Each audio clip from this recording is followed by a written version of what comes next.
At 14, my parents locked my bedroom door to protect my sister from me. She had a bruise. She said I gave it to her. They believed every word, no questions, no doubt, just silence. Then years later, when they saw me thriving, they came back with open hands, asking for money. But I hadn't forgotten the door that never opened, the cake with only one name, the lies they chose over their daughter. So tell me, if the people who broke you come back wanting something, do you owe them anything but the truth? Before we dive in, drop a comment and tell me, where are you listening from? And what would you have done if you were in my shoes? Let's begin. The Texas sun beat down mercilessly on our backyard that Saturday afternoon, making the plastic tablecloth stick to everything it touched. I could hear Aunt Debbie's shrill laughter from inside the house as I finished tying my second sneaker, already knowing what I'd find when I stepped outside. The party had started without me, again. Kalista stood in the center of our patio in her carefully chosen pink satin dress, the one with the fake pearl belt that Mom had fussed over for weeks. Her curls were pinned just right, creating that effortless look that only our mother could achieve. But it was the cake that made my stomach drop. 3 perfect layers sat in the middle of the picnic table. White and pink frosting swirled like cotton candy dreams. Glittery letters spelled out "Happy Birthday, Kalista" in elaborate script. Just Kalista. Not "Happy Birthday, Twins" or "Kalista and Adeline."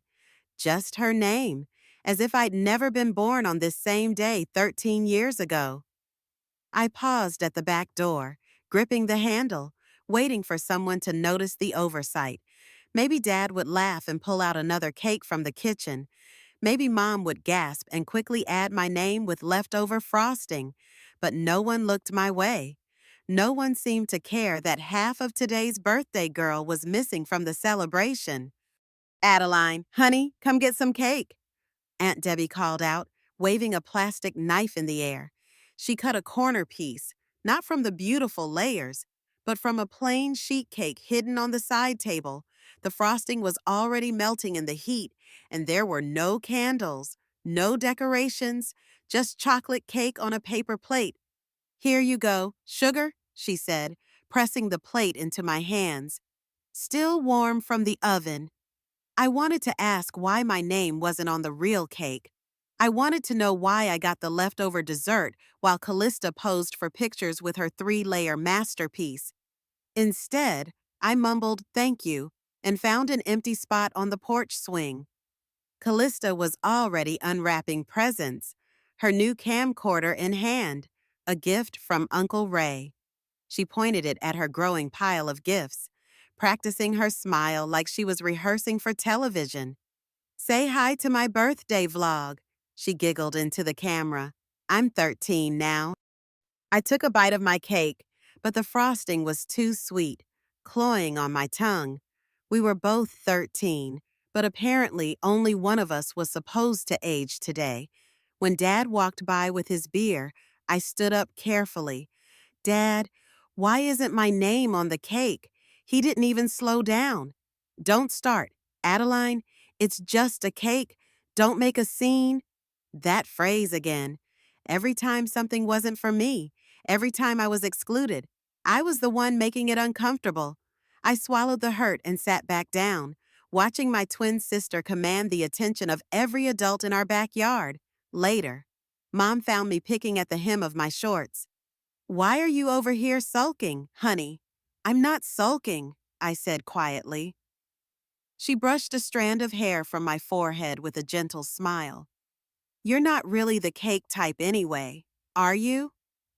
You like sports and getting dirty." She laughed like this was endearing.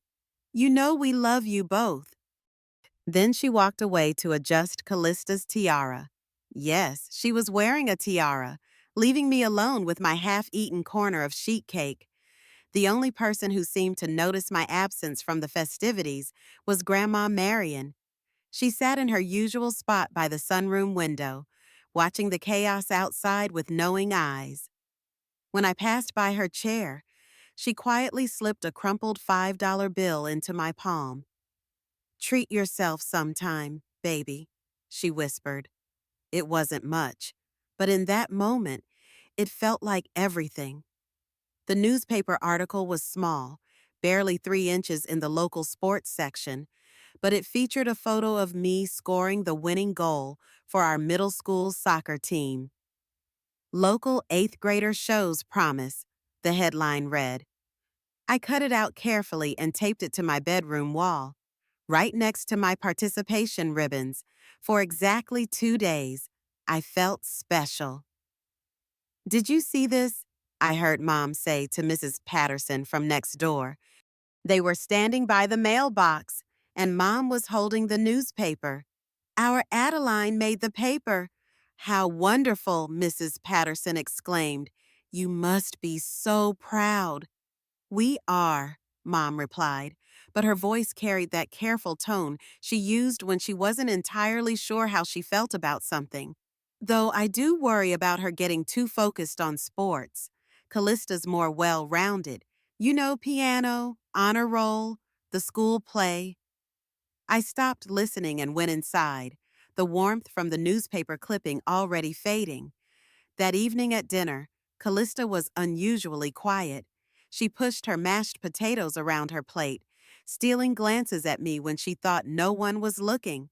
When Dad mentioned the article, praising my hustle on the field, Kalista's jaw tightened almost imperceptibly. "I made honor roll again," she announced suddenly, interrupting Dad mid-sentence. "Of course you did, sweetheart." Mom beamed. "You're so consistent." The conversation shifted back to Callista's academic achievements, and my moment in the spotlight flickered out like a candle in the wind. Over the next few weeks, small things started going wrong. My cleats went missing the morning of an important game. My homework mysteriously disappeared from my backpack. My favorite pen, the lucky one I used for tests, vanished from my desk. "You're getting so forgetful lately," Mom observed when I couldn't find my math textbook for the third time that month. "Maybe you need to be more organized." But I knew I wasn't forgetful. I'd been the organized one since elementary school, the one who reminded Kalista about project due dates and permission slips. Something was happening, but I couldn't prove it. The first real incident occurred on a Tuesday after soccer practice. I came home muddy and exhausted, my shin guards caked with grass stains. Kalista was sitting at the kitchen counter doing homework, a small bandage wrapped around her index finger. "What happened to your hand?" I asked, dropping my gear by the door. She looked up with wide, innocent eyes. "Oh, this I accidentally scraped it on the bathroom door when you rushed past me this morning. You were in such a hurry." I frowned. "I don't remember rushing past you." "Well, you did," she said with a little shrug. "It's fine. These things happen when people aren't paying attention." Mom looked up from her magazine. "Adeline, you need to be more careful around your sister. She's smaller than you." "But I didn't. Just be more aware of your surroundings." "Okay." That night, I lay in our shared bedroom, listening to Callista's steady breathing and replaying the morning in my mind.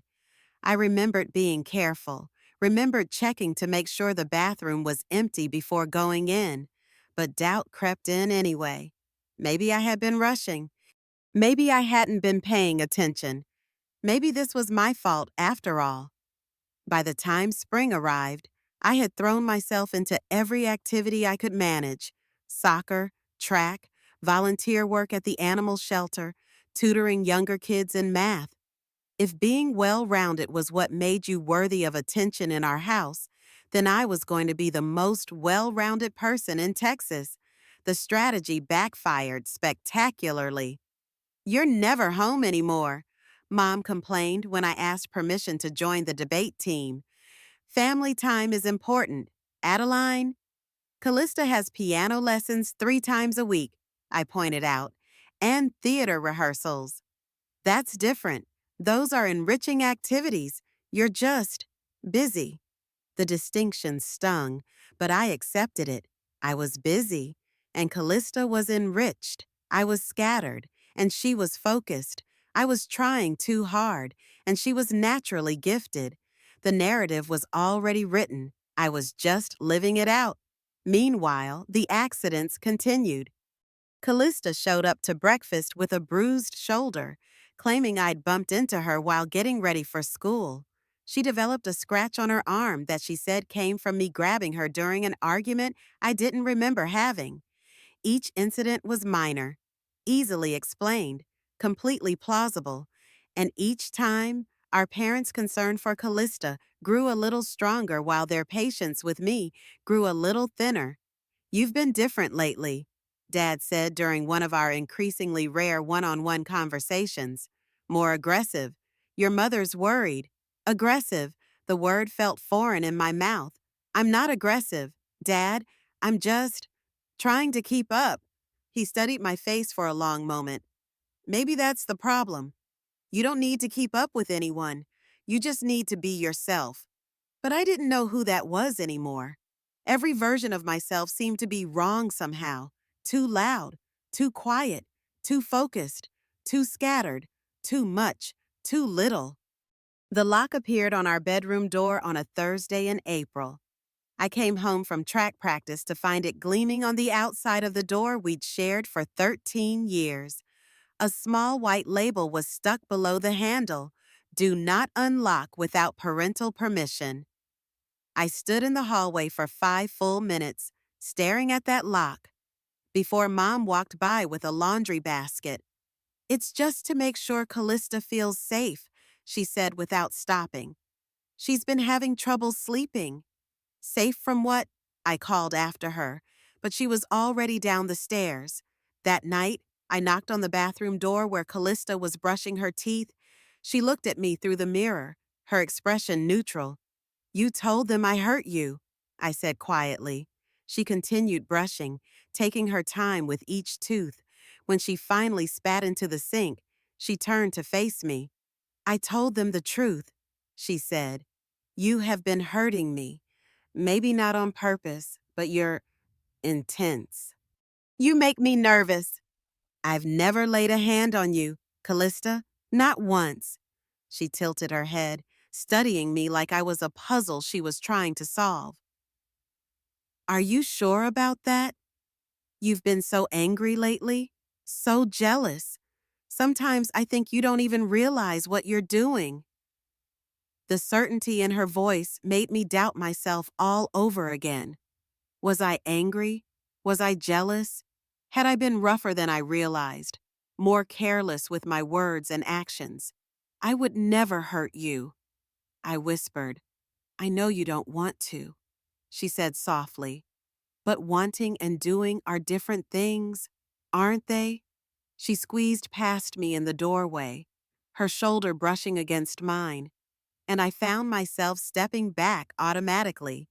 Even that small contact felt dangerous now, loaded with the potential for misinterpretation.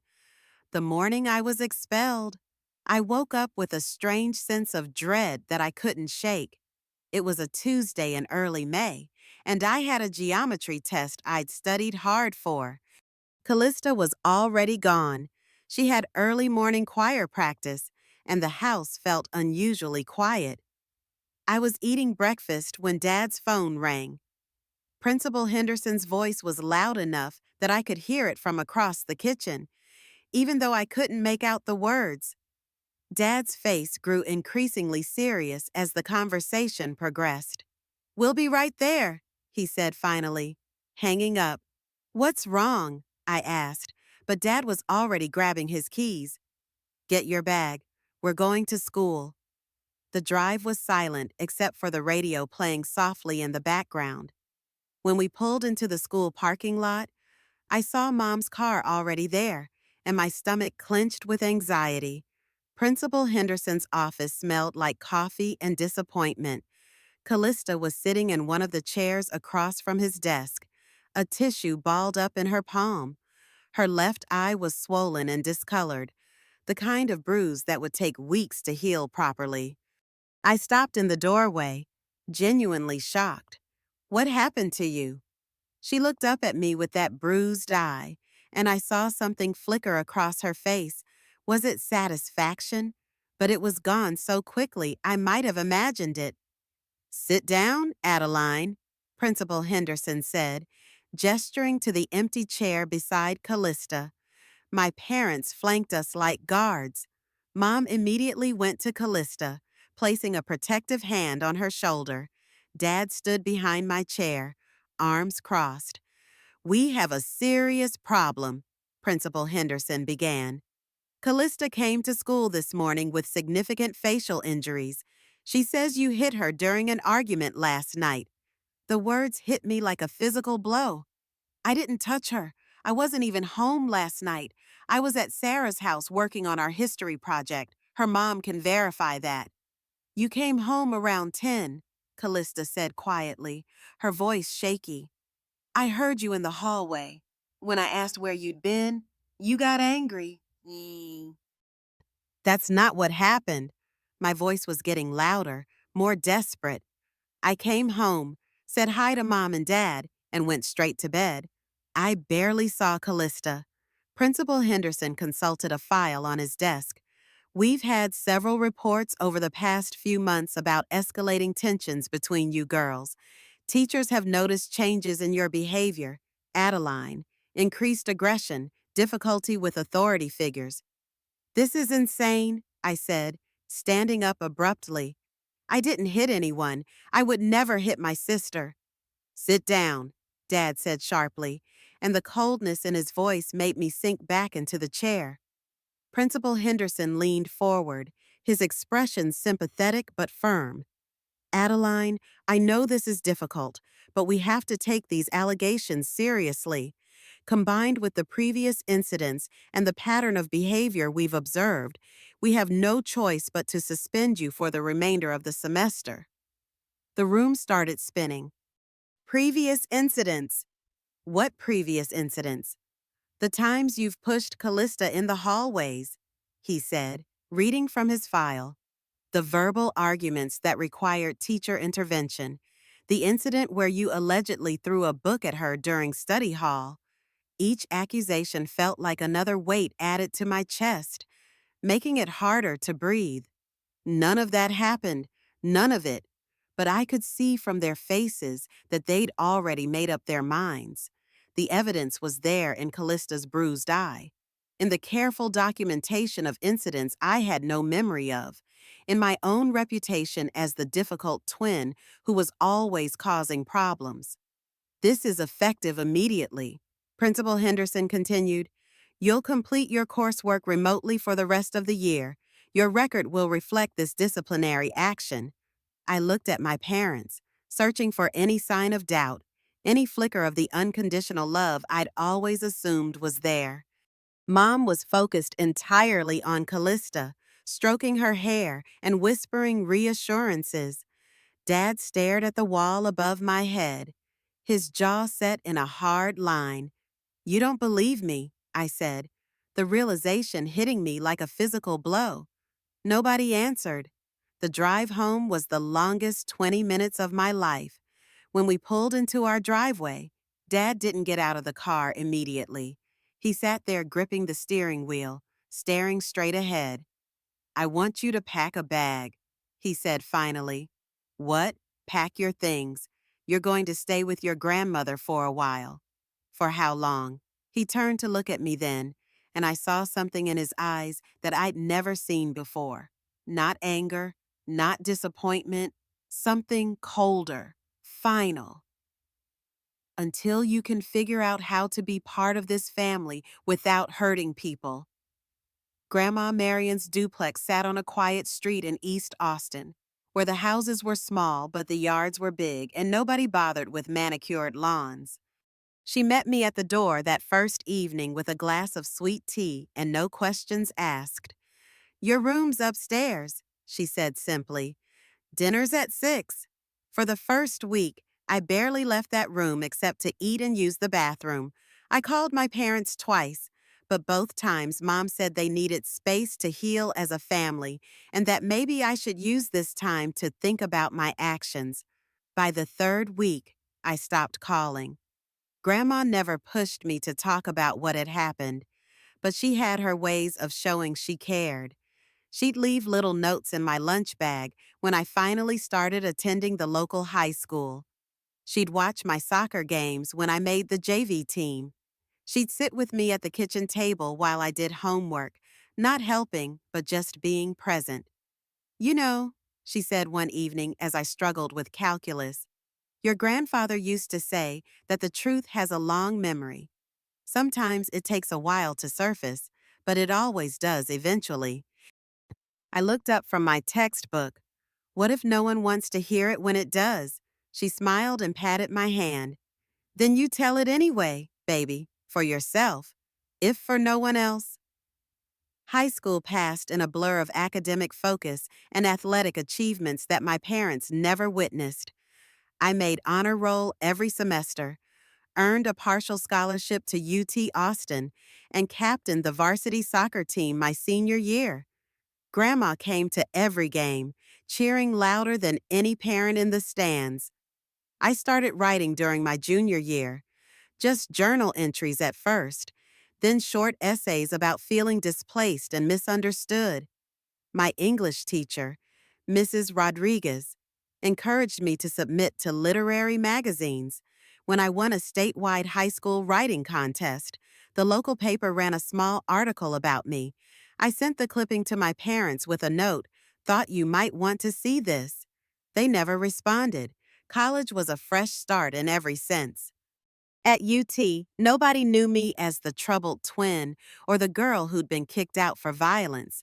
I was just Adeline Race, journalism major with a part-time job at the campus bookstore and a growing reputation for insightful feature articles. I started a blog during my sophomore year called Invisible Injuries, essays about emotional abuse, family scapegoating, and the long process of healing from childhood trauma. I was careful never to use real names or identifying details, but I wrote honestly about the experience of being erased from your own family narrative.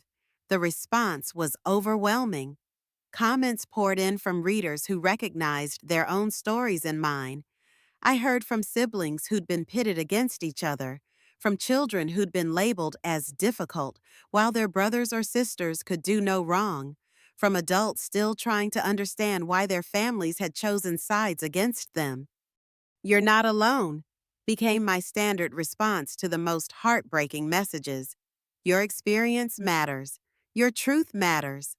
By my senior year, the blog had thousands of regular readers and had been featured in several online publications. I graduated summa cum laude and immediately landed a job with the Austin Lifestyle magazine, writing features about local personalities and human interest stories. I was building a life, slowly and carefully, like someone learning to walk again after a devastating injury. The call came on a Thursday evening in September. 3 years after graduation, I was in my small apartment near South Lamar, editing an article about local food trucks, when my phone rang. Mrs. Patterson's name appeared on the screen. Adeline, honey, she said, and I could hear the tears in her voice. I thought you should know. Your grandmother's in the hospital. The world tilted sideways. What happened? Heart attack. She's at Seton, Maine. I don't think she has very long. I was in my car before Mrs. Patterson finished talking, driving through Austin traffic with tears streaming down my face and my hazard lights flashing. Grandma had been my anchor, my safe harbor, the one person who'd never questioned my worth or my truth. When I arrived at the hospital, I was told that only immediate family could visit the ICU. My name wasn't on the approved list. I called my mother's cell phone, then my father's. Both calls went straight to voicemail. I spent 3 hours in that waiting room, watching other families come and go, before a nurse finally approached me with gentle eyes and devastating news. "I'm sorry, honey. She passed about an hour ago." I drove home in a fog of grief and disbelief. At my apartment, I found an envelope that had been slipped under my door. Inside was a key and a note in Grandma's handwriting for the storage unit on Riverside. "Everything you need to know is in the blue box." The storage unit was small, barely bigger than a walk-in closet, but it contained treasures I never knew existed. Photo albums full of pictures of me at soccer games, graduation, college events that Grandma had somehow obtained over the years. Newspaper clippings about my achievements, carefully mounted and labeled, letters she'd written but never sent, detailing her pride in the young woman I'd become. And in the blue box, the most important discovery of all legal documents showing that Grandma had quietly left me a small piece of property outside Austin, along with enough money to pay the taxes for several years. But more than that, there was a folder full of evidence she'd been collecting, screenshots of social media posts, printed emails, even a few recorded phone conversations. One recording made my blood run cold. It was Kalista's voice, unmistakably, talking to someone I didn't recognize. The whole thing was my idea from the beginning. I had to get her out of the house somehow. She was starting to get too much attention. The bruises were easy to fake, and my parents believed every word because they wanted to. Adeline never laid a finger on me, but nobody bothered to ask for her side of the story. Grandma had somehow recorded this conversation 3 years earlier, but she'd never used it. A note clipped to the recording explained why: "I was waiting for you to be strong enough to handle the truth. I think that time is now." I sat in that storage unit until the sun went down, holding the evidence of my innocence and mourning the grandmother who'd believed in me when no one else would. The magazine feature about my work was supposed to be a quiet success, a 2-page spread in Austin Monthly about young voices in local media. The journalist interviewed me about my blog, my advocacy for family abuse survivors, and my upcoming book deal with a small but respected publisher. I didn't expect my parents to see it. I certainly didn't expect them to show up at my apartment on a Saturday morning, carrying a store-bought coffee cake and manila folder like we were old friends catching up. "We saw your interview," Mom said, pushing past me into my living room without waiting for an invitation. "You look so professional, so successful." Dad clapped me on the shoulder like he'd done it 1,000 times before. "We always knew you'd make something of yourself. All that drive you had as a kid, we knew it would pay off eventually." I stood in my doorway, keys still in my hand from returning from my morning run, trying to process this surreal turn of events. "You want to catch up. Family should stick together," Dad said, settling onto my couch like he belonged there. "We've been thinking about reaching out for a while, but we wanted to give you space to grow up. You know, find yourself." They talked about the weather, about neighbors I barely remembered, about a vacation they'd taken to Colorado as if I'd been part of the planning. Mom complimented my apartment, admired my book collection, asked about my job like a normal mother would. Not once did they mention the years of silence. Not once did they acknowledge why I'd left in the first place. "So," Dad said finally, opening the manila folder, "we didn't just come to congratulate you. We're hoping you might be able to help us out with something." The papers he spread across my coffee table were estimates from contractors, handwritten notes about foundation repairs, and a summary that made my stomach drop. Total estimated cost $28,000. "The house needs some major work," he explained. "Foundations shifting, plumbing's shot, roof needs replacing. It's more than we can handle on our own." Mom leaned forward with that smile I remembered from childhood, the one she used when she wanted something. "We figured since you're doing so well now, maybe you could help out a little." It's the least you could do after everything we've given you over the years. Everything you've given me, I repeated slowly. Your education, all those soccer camps, that laptop for college. She ticked off items on her fingers like she was presenting a bill. We invested a lot in you, Adeline. I looked at these people who'd raised me, who'd thrown me away at the first sign of trouble, who now sat in my living room asking for money like the past 7 years had never happened. I need you to leave, I said quietly. Dad's eyebrows shot up. Excuse me. I said I need you to leave. Now. Don't be dramatic, Mom said, her voice taking on that familiar edge. We're family. Family helps each other. I stood up, walked to my front door, and opened it wide. Get out. They left, but not before Dad paused in the doorway. You know, we hoped you'd grown out of this selfishness. But I guess some things never change. After they were gone, I sat in my living room holding the folder of repair estimates and laughing until I cried. Then I opened my laptop and started writing. The blog post was titled When Your Abusers Come Back for Money, and I wrote it in one sitting, fueled by 7 years of suppressed anger and grief. I detailed the visit, the casual way they dismissed our history, the entitlement that had brought them to my door with their hands out. But I was careful. I didn't name names or provide specific details that could identify them. I wrote about the pattern, how abusive families often return when their scapegoats become successful, how they rewrite history to position themselves as supportive when they've actually been absent. The post went viral within hours. Comments poured in from readers sharing similar experiences, and several other bloggers shared it with their own commentary. By evening, it had been picked up by larger platforms. That's when I remembered the recording. I'd transferred it to my laptop months earlier, but had never listened to it again. Now I sat in my apartment at midnight, headphones on, hearing Kalista's voice admit to fabricating everything that had destroyed my teenage years. The whole thing was my idea from the beginning.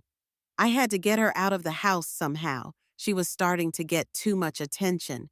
The bruises were easy to fake, and my parents believed every word because they wanted to. Adeline never laid a finger on me, but nobody bothered to ask for her side of the story. The quality was clear enough, the voice unmistakably hers. Grandma had somehow recorded this during a phone conversation, though I still didn't understand how or why. I uploaded the audio file to my blog with minimal commentary. Sometimes the truth has a way of preserving itself. This recording was made 3 years after I was expelled from high school and disowned by my family for allegedly abusing my twin sister. The voice belongs to that sister. Then I closed my laptop and went to bed, knowing that by morning, everything would change. The call came from my cousin Jake at 6 a.m. Jesus, Adeline, your phone's been ringing all night. Have you seen what's happening online? I hadn't. I turned off my phone before going to sleep, needing at least a few hours of peace before dealing with whatever consequences would follow. The recording had exploded across social media overnight. It had been shared thousands of times, picked up by news outlets, and spawned countless discussion threads about family abuse and false accusations. My inbox was flooded with messages from journalists, family members, strangers, and attorneys offering their services. But the message that mattered most was from Uncle Frank. Family gathering this Sunday. You should come. It's time we all heard the truth. I almost didn't go. Part of me wanted to let the recording speak for itself and move on with my life. But I realized I needed to face them, needed to see their reactions with my own eyes. The gathering was at my cousin Maria's house, a neutral location where no one could control the narrative or force anyone to leave. When I arrived, the atmosphere was tense. Conversations stopped when I walked in. Some family members nodded at me with what looked like respect. Others avoided eye contact entirely.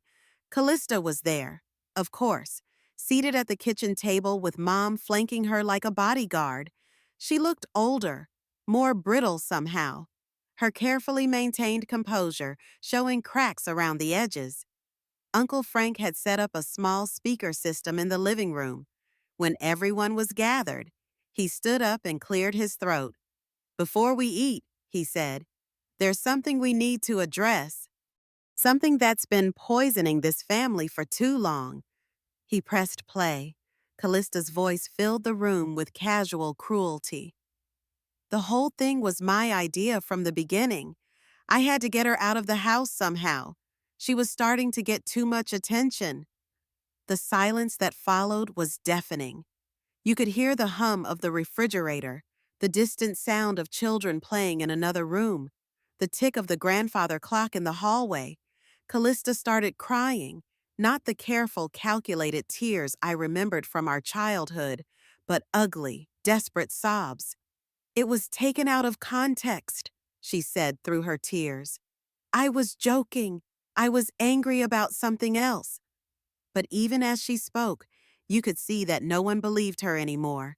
The recording was too clear, too specific, too damning. 30 years old, Aunt Carmen said quietly. "She's been carrying this lie for 17 years. Mom stood up abruptly. "This is a private family matter. It doesn't need to be discussed here." "Actually," Uncle Frank said, "I think it does. Adeline was family too, and we failed her. We all failed her." One by one, family members began to speak. Some apologized. Others shared their own doubts about what had really happened. A few admitted they'd always wondered, but had been afraid to say anything. Through it all, my parents remained silent. Dad stared at his hands while Mom continued trying to shield Kalista from the consequences of her own words. I didn't say much during that gathering. I didn't need to. The truth was speaking for itself, and for the first time in my adult life, people were listening. The recording changed everything and nothing. My blog gained thousands of new subscribers overnight. I received book deal offers from major publishers and speaking invitations from universities and advocacy groups. Several family members reached out with apologies and explanations, trying to rebuild bridges that had been burned years earlier. But Kalista fought back. She hired a lawyer and claimed the recording had been manipulated, taken without consent, and misrepresented. She started her own blog called My Truth, where she positioned herself as the real victim, a woman whose private conversation had been illegally recorded and weaponized against her by a vindictive sister. Some people believed her, not many, but enough to keep the controversy alive. She appeared on a local talk show, tears streaming down her face as she talked about the campaign of harassment I'd launched against her. She claimed I'd been obsessed with destroying her reputation for years, that the recording was just the latest escalation in a pattern of stalking and abuse. My parents supported her narrative publicly while remaining silent toward me. Guy. Dad gave an interview to a family friend who worked for a local newspaper, describing me as a troubled child who'd never gotten the help she needed and had now grown into a dangerous adult. The irony wasn't lost on me. Even with proof of my innocence, I was still being painted as the problem, but something had shifted in the wider family dynamic. My cousin Maria invited me to her daughter's birthday party, the first family celebration I'd attended in over a decade. Aunt Carmen called to ask if I wanted to join their book club. Uncle Frank offered to help me find a good financial advisor to manage my growing income from writing. Not everyone was ready to rebuild our relationship, but enough were that I started to feel like I had a family again, just not the one I'd been born into. The most difficult conversation came from an unexpected source, Mrs. Rodriguez, my high school English teacher. She called me one evening, 6 months after the recording went public. "I owe you an apology," she said without preamble. "I was there during those faculty meetings when we discussed your behavioral issues. I had doubts, But I didn't speak up. I should have advocated for you. You couldn't have known, I told her, but I could have asked better questions. I could have looked for other explanations. Teachers are supposed to protect all their students, not just the ones who fit neatly into our expectations. Her words meant more to me than any of the family apologies because she understood something the others didn't. Institutions had failed me too, not just individuals. I hadn't planned to celebrate my 30th birthday. After a lifetime of complicated birthday memories, I preferred to let the day pass quietly. But my friend Sarah, who'd become my chosen sister over the years, had other ideas.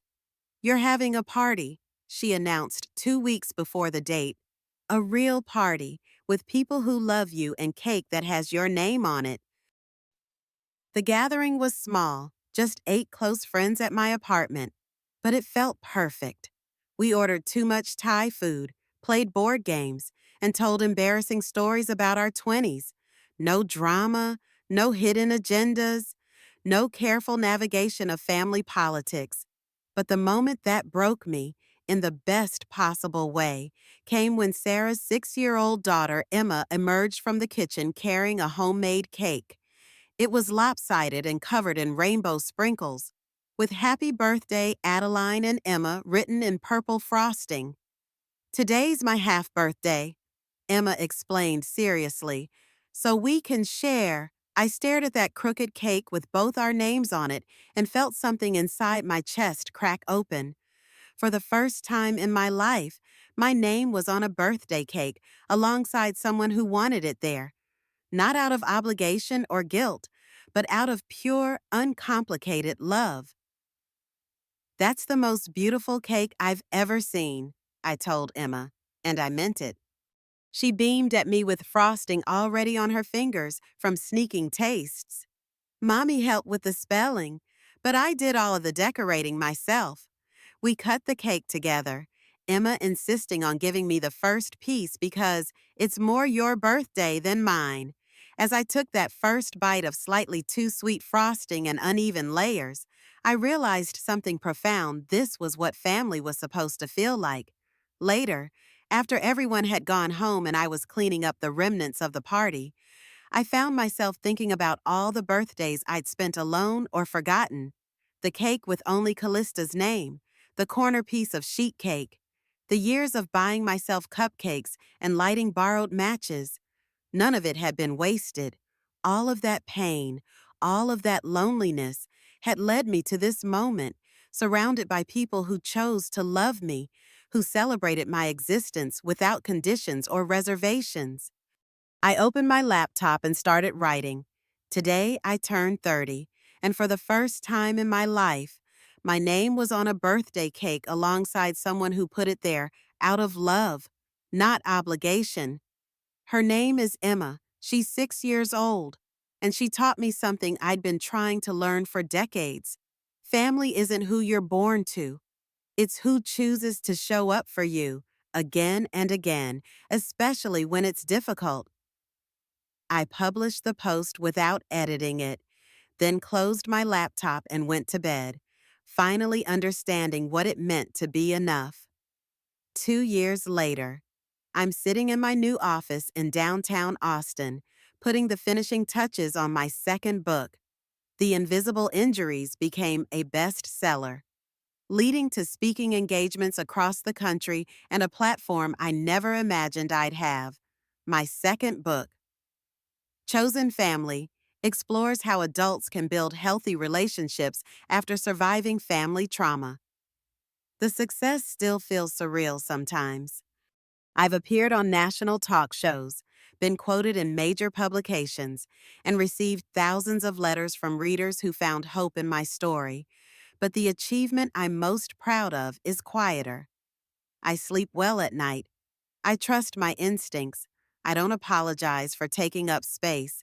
My relationship with my extended family continues to evolve slowly.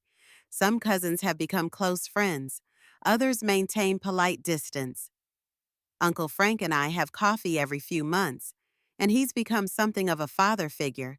the parent who listens without judgment and offers advice without conditions.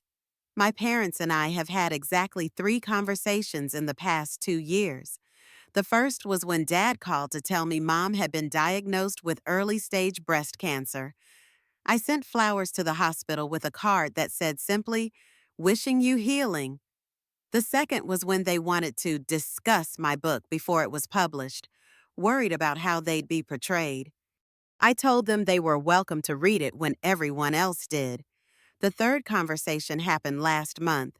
Mom called on a Tuesday evening, her voice smaller than I remembered. "I've been reading your blog," she said.